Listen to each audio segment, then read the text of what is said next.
Hi, welcome back to another episode of Coldstream Rod Shop. I'm Derek Fraser. Work continues on both of the 5-window coupes. We're kind of picking up where we left off last week. What I'm working on now is the rain gutter trough. Started to install them on the New York coupe. There was one piece I had left to make.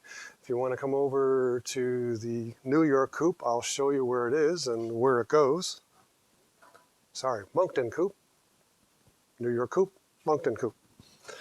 So this is a piece that I had to make. It's just basically a angle piece of 18 gauge steel. It's got a notch into it to go around the reveal here.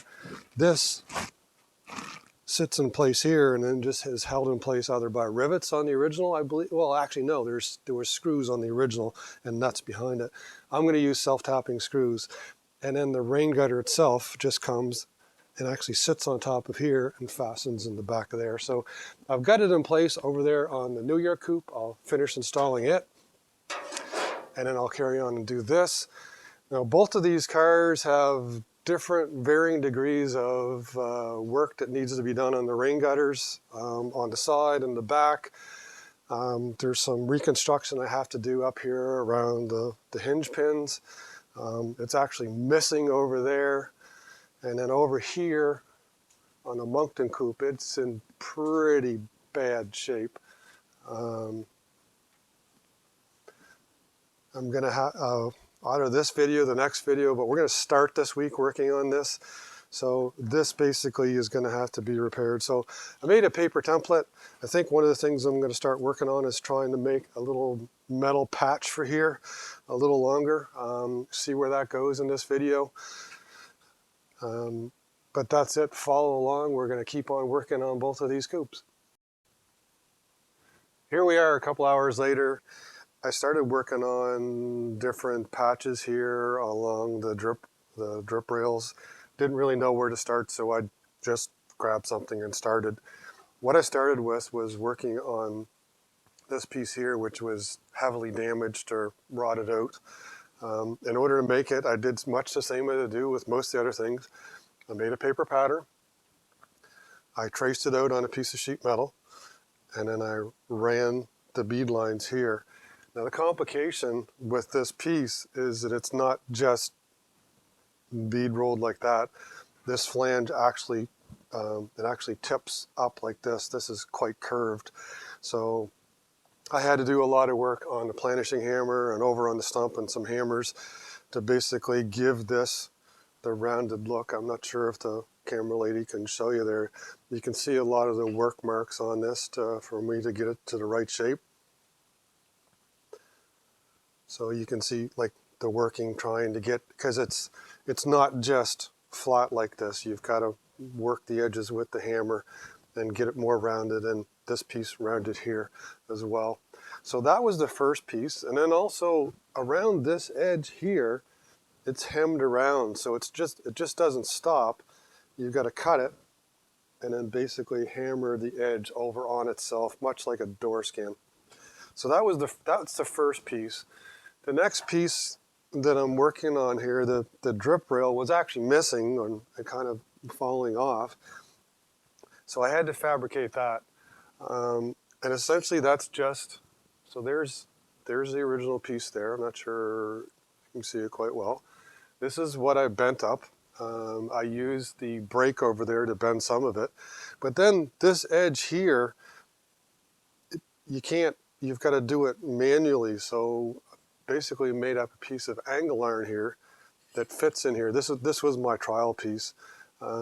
So you basically clamp this down over on the steel table there and then bend the edge over to give this little bend. So that's done. I've got this piece welded in here. Took the measurements off of the Roadster and the other 5-window coupe because this strip edge here actually ultimately fits down into that once it's trimmed up. So I've trimmed it here right now along this edge and along the back, so it's ready to weld in. So once I weld this in, I've prepared another piece to cover it up. So because in order to weld it together, you pretty much have to cut off part of the quarter panel here and then come in with the patch. So I'm going to keep working on this. I'll get this welded in place. Then I'm going to repeat the same thing over there on this side. And if you take a look there, it's not there. So have to create it all again. Same thing, same process. So watch along. We're going to keep working on this, work on that side, and get as far as we can in this video.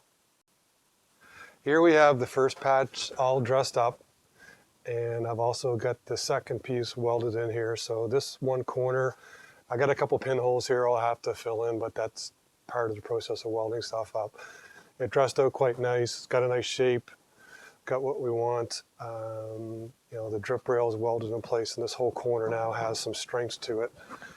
Over on the other side, the little piece I showed you earlier, that I bead rolled, I've actually trimmed this piece up. I don't know if the lighting's all that great there, but we'll try. Use the planishing hammer here to kind of stretch this area up because it actually lifts up.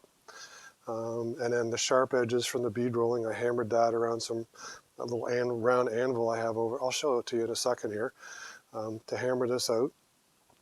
And then I've rolled this edge over like it's hemmed over, and then the piece is bent down. So this piece will actually replace what we have here.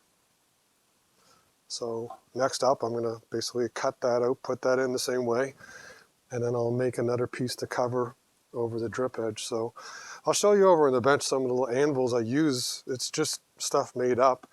The other thing tonight, I'm going to start working on making one of these. I don't know how far I'll get with this video, but it's this piece here. It's the back drip rail. There's quite a bit to it. It's going to involve bending and probably making a little mandrel or something, but at least I'll start this tonight. So over here on the bench, I've got a whole bunch of different anvils that I've used. I got a piece of spring with some I guess it's high pressure steel tubing. I'll put that in here. And for edges like this, if I want to take basically the sharpness off of it, you can just use it to pound out and take the edge off of it and get a little more rounded look to it.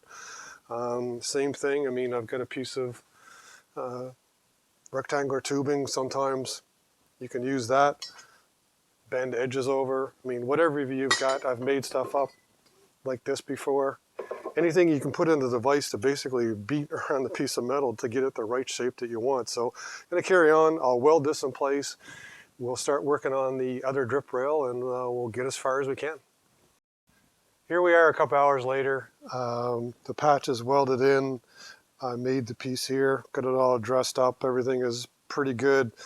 The lip here is a little seedy, but I kind of knew that.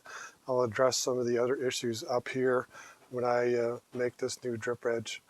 So this is what we took out.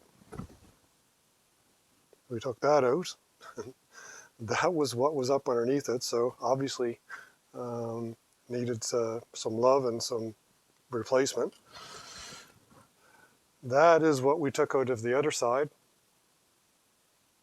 Same condition. Can't recover the hinge mechanisms. We've got new ones, so both sides now are done.